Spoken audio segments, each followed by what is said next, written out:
Alright, hey everyone, it's Count Dracula here, back with some more poetry review. I am so glad that I finally have time to do one of these videos. I feel like it has been far too long, and I have been too busy, so I'm really glad to be getting back into it today. I think I've got about an hour to spare, so we will take a look at these three poems from a poet by the name of Wyatt A. Cummings. Before we jump into the text, know that there is a content warning for violence, and in parentheses, Wyatt wrote hunting. So at least one of these poems will treat violence and or hunting, so be advised. As always, I'm going to read the thing that I read. I am not a professional reviewer. I'm just some guy on the internet who likes reading and writing. The opinions expressed in this video are only opinions. My interpretation of or reaction to the work will not be the same as everyone else's, for better or for worse. I will look for the good and the bad, but no matter what I have to say, don't be too hard on yourself, just keep writing. And for those in the comments, please be respectful. Also, I'm so sorry for any mistakes or mispronunciations of names or words. If I come across a word that I don't want to say for whatever reason, I will replace it with the word blank. Also, if you like what you see from Wyatt here, Wyatt has poetry on Amazon and on YouTube. You can just look up the name Wyatt A. Cummings, as far as I'm aware. So with that, let's go ahead and get into the text. Our first poem here is called Gut Shot. Sorry, I thought it was gunshot. No, gut shot. A serene creature arose from her bed of alfalfa. Dawn whispered mist betwixt her and me. Shrouded in orange, I fumbled with the chair as I knelt and propped up my 27. A clear view through the scope, safety off, adrenaline was in my fingers, a breath escaped the cold barrel. I didn't register the bang. I followed solemn drops of innocent pain, halting when I saw her empty eyes, racked with guilt over my gut shot. I whispered an apology to the trees, who dropped their leaves in weeping. In heaps piling to cover drying blood, I reconciled with the dying gasp only they heard, and hauled the deer out of the woods. Okay, let's take it line by line. So, gut shot. A serene creature arose from her bed of alfalfa. So, I think that's a pretty interesting opener. And as we read through the poem, I think it's pretty clear. Yeah, it becomes explicit. We're explicitly told that we're looking at a deer in this poem, which pretty common literary symbol, but not one that I think is exhausted. You know, I think anyone could write a decent poem about a deer. So a serene creature rose from her bed of alfalfa. Yeah, I like that on the technical level and also on the visual level. I think it does kind of draw a reader in. And I think the same goes for Gut Shot, where I think that title creates enough curiosity in a potential reader. Then dawn whispered mist betwixt her and me. That line has a nice sound to it. Dawn whispered mist betwixt her and me. And I think we're going to see that there are a lot of lines here that have a pretty nice sound to them. Shrouded in orange, I fumbled with the chair. I don't know if I understand what that means, to be honest. Shrouded in orange, I fumbled with the chair. Yeah, I don't know. I guess maybe the speaker is camping. Orange is kind of a peculiar color. Sorry, let me explain myself a little bit. I say they're camping because they're on a chair, or is chair. I wanted to say this earlier, but I know very little about guns. um, when I read the poem, I called the gun a 27. I don't know if that's actually how you're supposed to say that. I really don't know.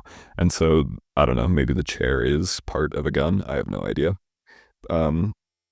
But I was led to think, oh, maybe they're camping in the sense that they're like literally in a lawn chair in the wilderness, right? Just waiting for a deer in this case. But then shrouded in orange is confusing. I would think as a hunter, you would wear camouflage, right? And do some hunters wear orange vests? I'm really not sure. That might be what we're talking about here, but I really don't know. I'm sorry. I don't have much more to say about this line. It, what's the term? Is it inside baseball or something? um, I just don't know that much about guns or hunting in general. Maybe more general audiences will, so I apologize for that. But the next line reads, as I knelt and propped up my 27. Again, I think you say 27, right? Maybe 270, I don't know. I don't think it's 0.270, I'll say that. As I knelt and propped up my 27, a clear view through the scope, safety off. Adrenaline was in my fingers, a breath escaped the cold barrel. I didn't register the bang. Hmm. I do like the stanza break after that. I like how we kind of, interpret everything that happens in the white space. It doesn't need to be said, right? So I think that's an effective use of a stanza break.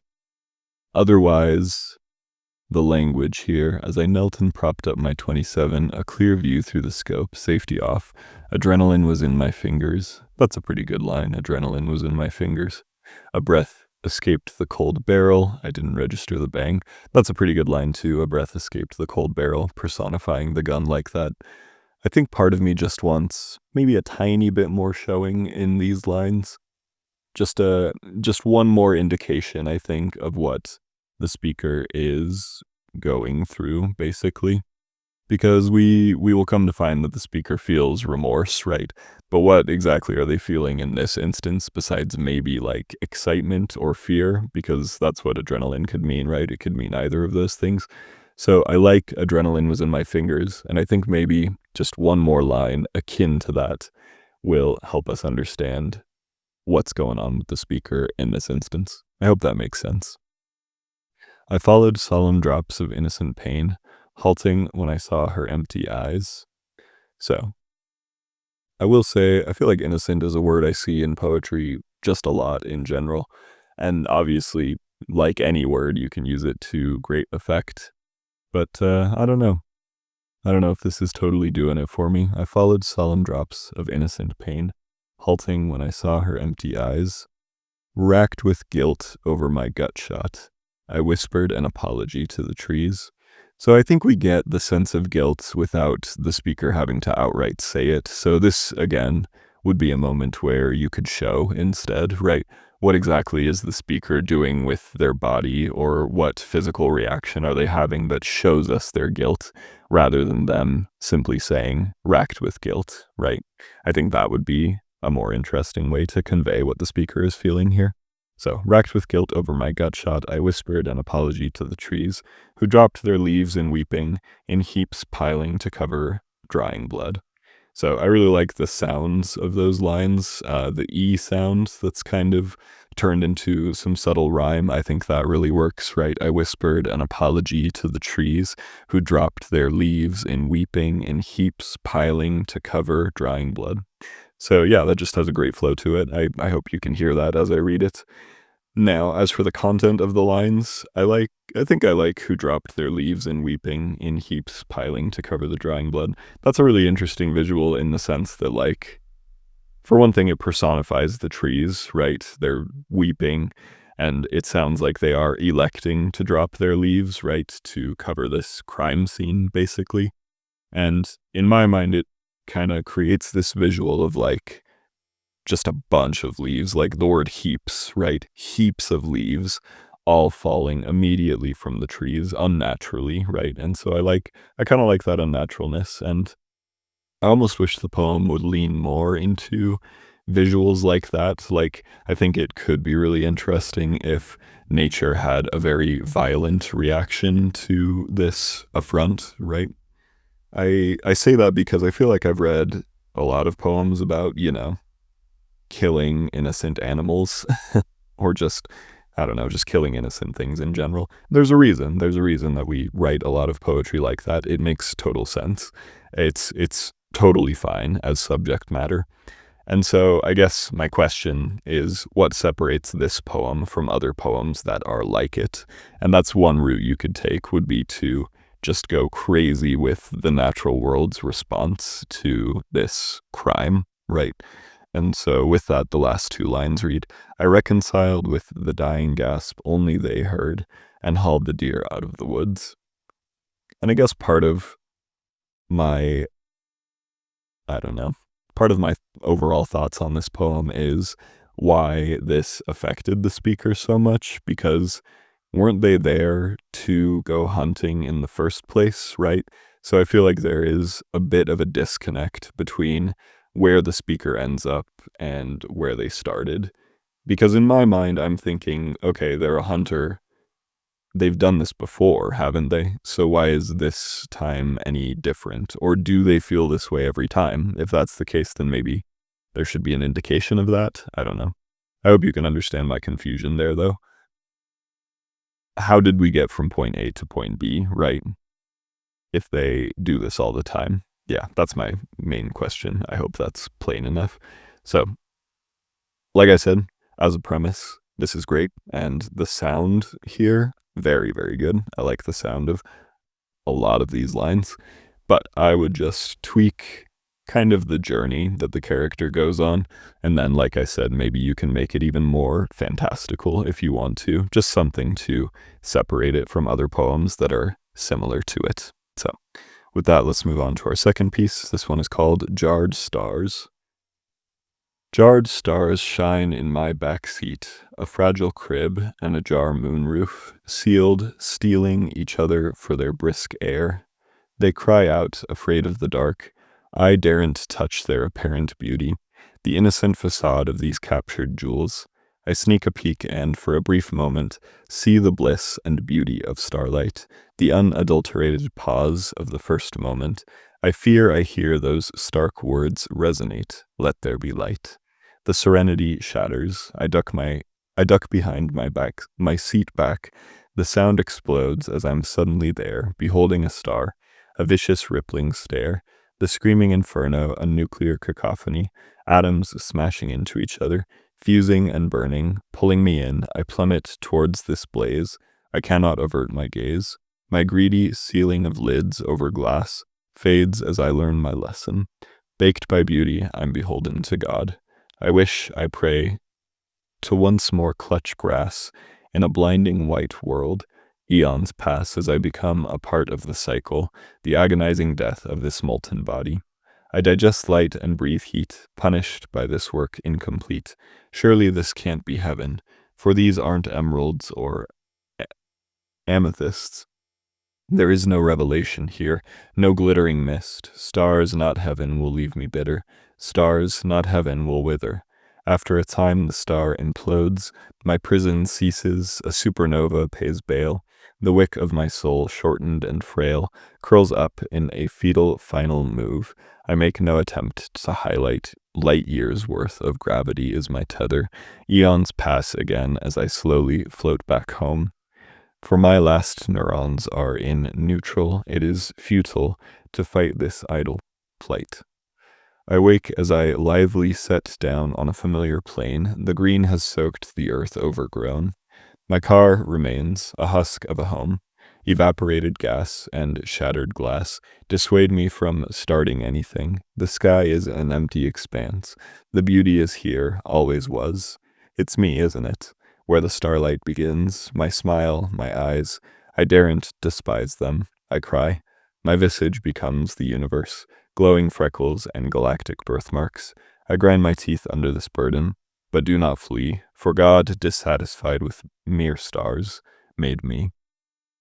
I like that ending, and there's a lot to like here. Again, the sound is really on point. Similar to the first poem, I think this is sort of commonly tread ground, right? Poems about stars and about outer space.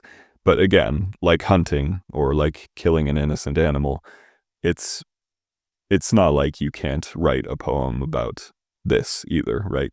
You can always go to familiar visuals, familiar tropes, familiar settings. Just make them your own, right? And so we'll talk a little bit more about that as we, again, take this one line by line. Jarred stars shine in my back seat, a fragile crib and a jar moonroof. So, part of me is a little confused about the physical journey that the character goes on. And I think we'll talk about that more as we go forward. But I will say, with the word crib and then stars, I was kind of thinking like, is our speaker a baby? And are we talking about like glow in the dark stars on the wall or on the ceiling? So I understand that, the language is being kind of fanciful here, but I was rather confused upon starting this poem as to where we like actually were. And like I said, I think we'll talk a little bit more about that as we keep going. An ajar moonroof sealed, stealing each other for the brisk air. They cry out, afraid of the dark. I daren't touch their apparent beauty. Interesting, the way we're personifying the stars here. I think that's what we're talking about, right? The jarred stars. They cry out, afraid of the dark. I daren't touch their apparent beauty.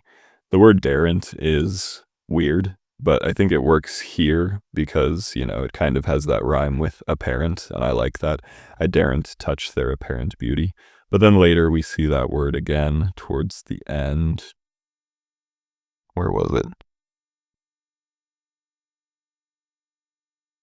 Am I wrong? I could have sworn there was another use of the word daren't in this poem.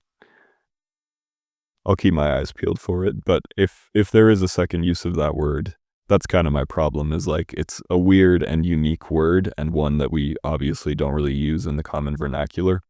And because it pops, oh, there it is. I knew it. I daren't despise them. So because it pops up twice in this poem, it kind of takes away from how good this first use was, right? It doesn't quite stand out as weird here because it does have that little rhyme with apparent, right? I daren't touch their apparent beauty. That has a great sound to it. But then down here, my smile, my eyes, I daren't despise them. It just stands out a little, right? Kind of like a sore thumb. And this is something Clint McCown says in his book, Mr. Potato Head versus Freud. Readers notice that sort of thing, right? They notice words that are out of the ordinary. And if you use them twice, even in the expanse of a novel, they are going to notice that. They're going to pick that out. So you got to be careful about which unique words you use. Anyway, the innocent facade of these captured jewels. I sneak a peek and for a brief moment see the bliss and beauty of starlight, the unadulterated pulse of the first moment. I fear I hear those stark words resonate. Let there be light. So, excuse me, sorry. I don't know if I said this already, but of course, one thing that stood out about this poem is how there are a lot of those subtle rhymes, right? I touched on daren't and apparent, and some of the rhymes aren't so subtle, but they still work just fine, right? So it really adds to how good this sound really is, right? And even though we're rhyming like starlight with just light, I don't know, that still has a great sound to it. The bliss and beauty of starlight, the unadulterated pulse of the first moment. I fear I hear those stark words resonate. Let there be light. I don't know. I think that works. I think that flows personally. Um, but as I've been saying, I I'm struggling to understand like where we are physically and where the speaker is and where we are in relation to the speaker, where the stars are in relation to the speaker. When we say backseat, is the speaker literally in a car? They must be, right? And moonroof refers to the car's sunroof, and they're looking up at the stars through the sunroof. I think that's what's going on, right? I guess I just point this out to say, as beautiful as the language is and as great a sound as we have here, you really need to be careful about not confusing your reader, right? Yeah. The serenity shatters. I duck behind my seat back. The sound explodes as I'm suddenly there, beholding a star, a vicious, ripping stare. So there's one of those instances where the rhyme is a little less subtle, but I think it still is fine. Um, This to me is kind of the most interesting part of the poem. The idea that you as a human being could be face to face with a star, right? Just sitting right in front of it, like the sun, right? How cool would that be to get a close up of the sun, to be right there in front of it? And we get some pretty good language to describe that. The screaming inferno, a nuclear cacophony, atoms smashing into each other, fusing and burning, pulling me in. I plummet towards this blaze. I cannot avert my gaze. My greedy ceiling of lids over glass fades as I learn my lesson. Baked by beauty, I'm beholden to God. So, like I said, this to me is the most interesting part of the poem, and I almost kind of want more from it. And I do like the way this poem ends right now.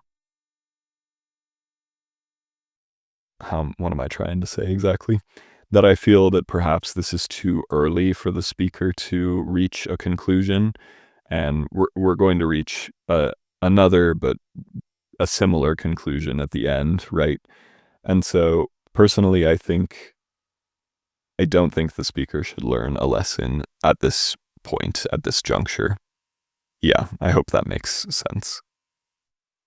I wish, like, sorry, let me just reiterate. It's not the end of their arc yet, right? But it kind of feels like it almost is.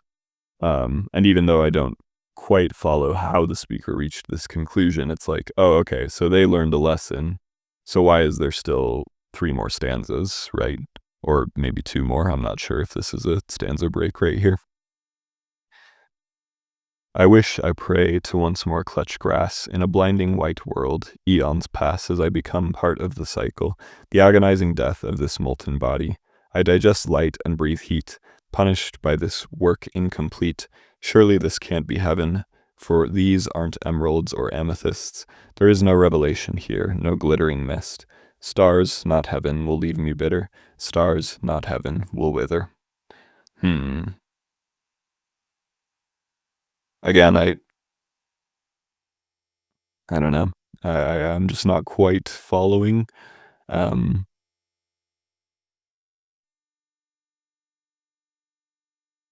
and again, I think a pretty large part of the confusion is the fact that I just don't understand where the speaker is physically and where they are in relation to what we're talking about, right?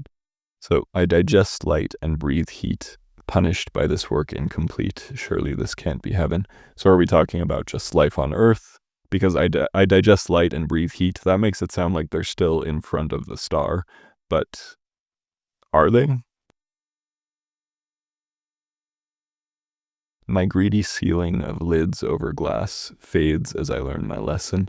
That to me made it sound like they were back in the car, right? But then a lot of this language makes it sound like they're still in outer space. So yeah, I'm just a little confused. And this is just confusion on my part. Maybe other readers will get it more than I am getting it right now. And I apologize. I apologize that I don't get it. But I hope you can see where my confusion is stemming from. I hope this is understandable and I hope it's helpful. And if it's not, then feel free to reject it, right? But I do understand the sentiment here, this idea that, stars, as amazing as they are, as beautiful as they are, they're still only temporary, right? Just like us as human beings. Whereas if you believe in a higher power, that's not temporary, right? And so there's beauty in that. That's something to revel in, right? Our next stanza reads, after a time the star implodes, my prison ceases, a supernova pays bail. The wick of my soul, shortened and frail, curls up in a fetal final move. I make no attempt to hightail, light years worth of gravity is my tether. I feel like the word hightail is kind of out of place here. I know that, we're rhyming, of course, and I do like the rhymes personally. But yeah, like I said, the word hightail just doesn't quite seem to fit with all this other language we've got here. But anyway, light years worth of gravity is my tether. Eons pass again as I slowly float back home. For my last neurons are in neutral. It is futile to fight this idle flight. I wake as I lively set down on a familiar plane. The green has soaked the earth overgrown. So now they're back on Earth, without a doubt, right? I guess where my confusion stemmed from was my greedy ceiling of lids over glass fades as I learn my lesson. Like I said, part of it is the arc, right? The emotional arc of the character, right? Like if they learned their lesson, then why would they still be in space? But then also my greedy ceiling of lids over glass. You can interpret that as eyelids over eyes, right? But I was also tempted to take the double meaning on the word ceiling, as in like car ceiling, and then glass, as in the sunroof, right? But there might not even be a sunroof. I might be misinterpreting that too. So, yeah, I hope it just makes sense as to where I'm, getting confused here. Um, yeah, we'll leave it there for right now, but I'll have some more thoughts after we come to the end here. My car remains a husk of a home, evaporated gas and shattered glass, dissuade me from starting anything. The sky is an empty expanse. The beauty is here, always was. It's me, isn't it? So that's the true conclusion, right? And yet it's very similar to this to this conclusion we saw up here. And I'll talk about that more in a second. Just another thing. I'm also confused about the passage of time. Like, up here it said, of course, eons pass as I slowly float back home. Was I to interpret that literally, or was that a spiritual journey, right? Because here it sounds like evaporated gas and shattered glass. It sounds like the speaker has come back to their car, but like in a distant future, and the car is like destroyed. um, so yeah, on top of kind of the spatial confusion that I have going on, there's also this sort of temporal confusion that I feel too. So, where the starlight begins, my smile, my eyes, I daren't despise them. I cry, my visage becomes the universe, glowing freckles and galactic birthmarks. I grind my teeth under this burden, but do not flee, for God, dissatisfied with mere stars, made me. And like I said, I like that conclusion. I like this idea that, you know, if you think about the biblical account of the creation, God didn't stop until he had made man, right? And so if you are a Christian, the idea is, I think, that this world is for us, right? And God loves us, and so he gave us this world, and he gave us everything in the world and around the world for us to admire. And I like that conclusion, right? It's it's almost easy to like take it too far in one direction and turn that into like this self-absorbed kind of a thing. But no, I see it more as like kind of a lesson in self-esteem, right? At least for Christians or for anyone who believes in like a creator or a higher power, this idea that, you know, you were made special by somebody, and that should mean something, right? Um, they could have made anyone or anything, and they made you, right? So I do like that conclusion. I like the positivity here in this poem for sure. Like I said, I just hope it's understandable where my confusion comes from. And this is something I advise on a lot of poems, but just try cutting like 15 to 30% of this and see if that helps the flow or the clarity or just the piece overall. Because like I said, you know, it sounded like we reached the end of an arc with this middle section, with the end of the second stanza. And so that made the rest of the poem a little confusing to me. And not just confusing, but also like, I don't know, just questioning, where is this going? So yeah, I think this poem could benefit from at least a few cuts, even though it does all sound quite impressive.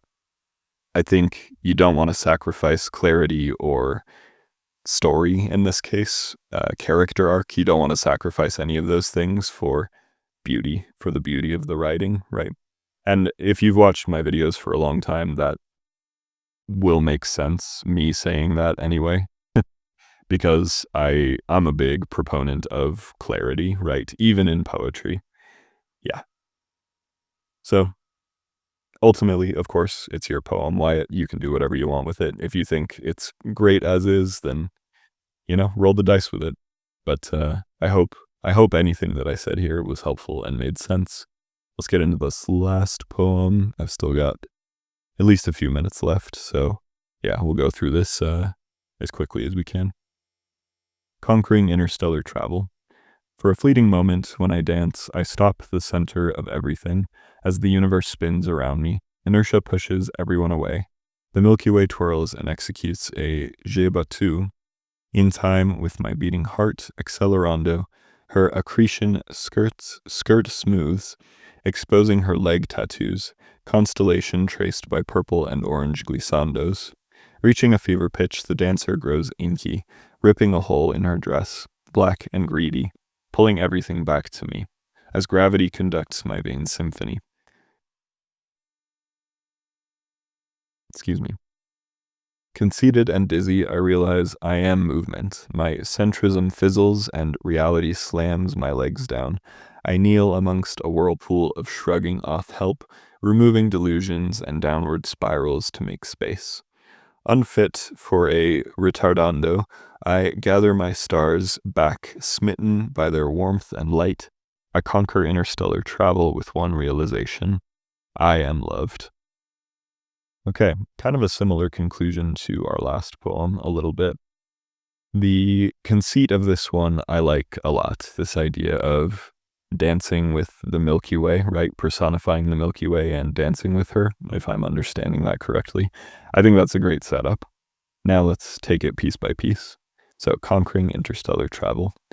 For a fleeting moment, when I dance, I stop, the center of everything, as the universe spins around me. Inertia pushes everyone away. Okay.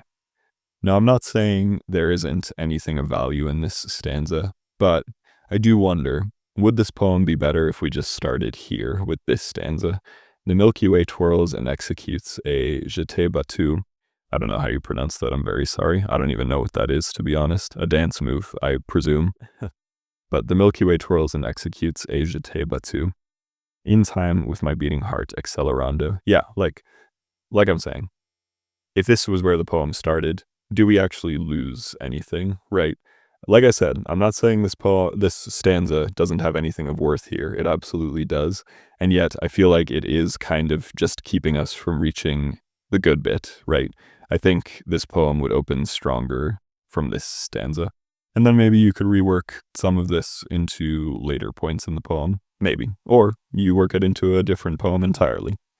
So, just my 2 cents. I think this is kind of a more interesting opening, and I think it's more of what the poem is actually about. It's just my opinion. The Milky Way twirls and executes a jeté battu in time with my beating heart, accelerando. Her accretion skirt smooths, exposing her leg tattoos, constellations traced by purple and orange glissandos. So, I like some of the, I'm not even sure what the word I'm looking for is, like musical or dance jargon in this poem, like accelerando, and there's one later. I mean, symphony falls into that category too, I think. But anyway, I do like that. I like the theming here. Now, I also like accelerando, and then on the next line, her accretion. I like how those two words kind of look similar. They both start with ACC, right? Accelerando and accretion, and yet they don't sound the same. I really like when poets kind of put words like that side by side. Now, you can't force that sort of thing, obviously, and I don't think this is forced at all.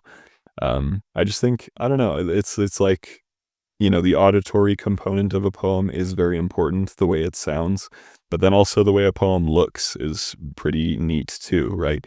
And you can make a poem look different than you can a work of prose and still have it both make sense and be interesting and unique and creative, right?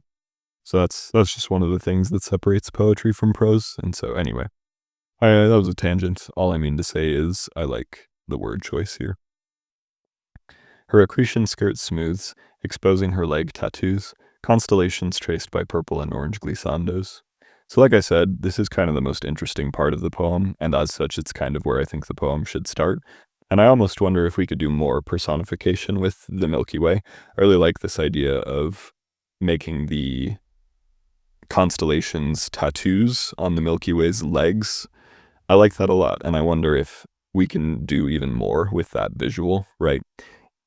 What else is the Milky Way like in this personified form? What else is she like? What else does she like? What else does she look like, etc.? Anyway, reaching a fever pitch, the dancers grow inky, ripping a hole in her dress, black and greedy, pulling everything back to me as gravity conducts my vain symphony. Yeah, so just before this stanza, I think you could warrant another stanza, or rather another stanza would be warranted, more about the Milky Way as a person, right? And then we get this bit where a black hole opens in her and sucks everything in. And I don't know, that's kind of Freudian too, if you think about it. I don't know. Maybe I'm thinking about it too hard, though. Conceited and dizzy, I realize I am movement. My centrism fizzles, and reality slams my legs down. I kneel amongst a whirlpool of shrugging off help, removing delusions and downward spirals to make space. Again, with that stanza, I do feel slightly confused.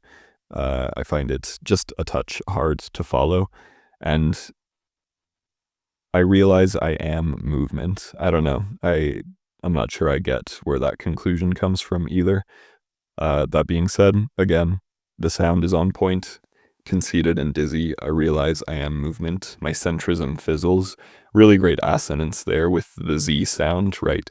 Dizzy, realize, centrism, fizzles. And reality slams my legs down. I kneel amongst a whirlpool of shrugging off help, removing delusions and downward spirals to make space. Yeah, I just don't quite follow the literal meaning of those lines. I'm sorry. Although I will say, I kneel. Um, that feels religiously charged, which is interesting. Maybe I'm only saying that because of, where we were with the last poem, how there was kind of an overt religious theming there. But anyway.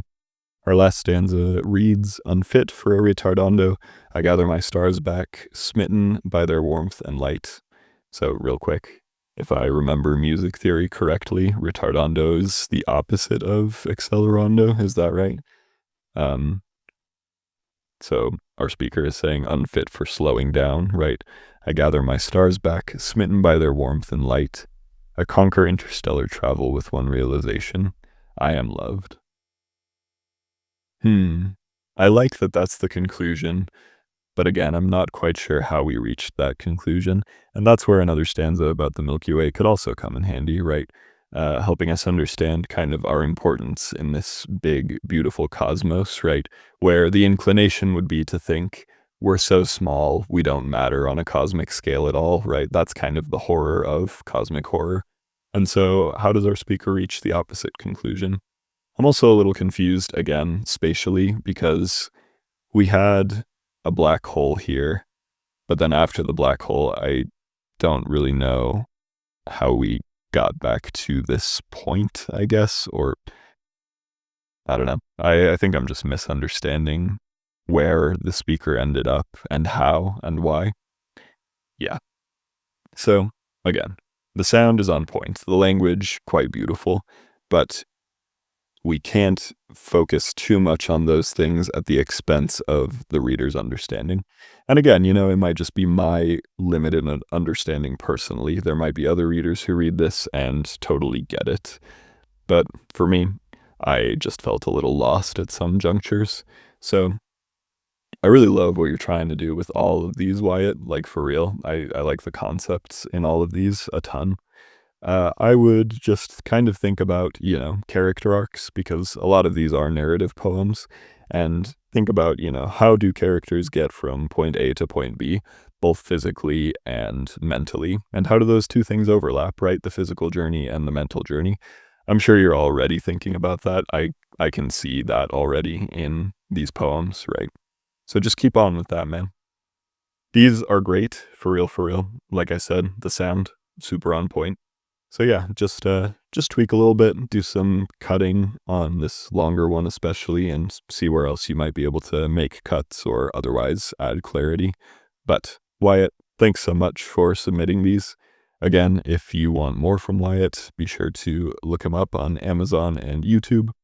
I think, excuse me, I need some water. Okay, I think we will call it there. So, viewer, thank you for watching. Wyatt, again, thanks so much for submitting these, and ultimately keep in mind, this is a rough draft.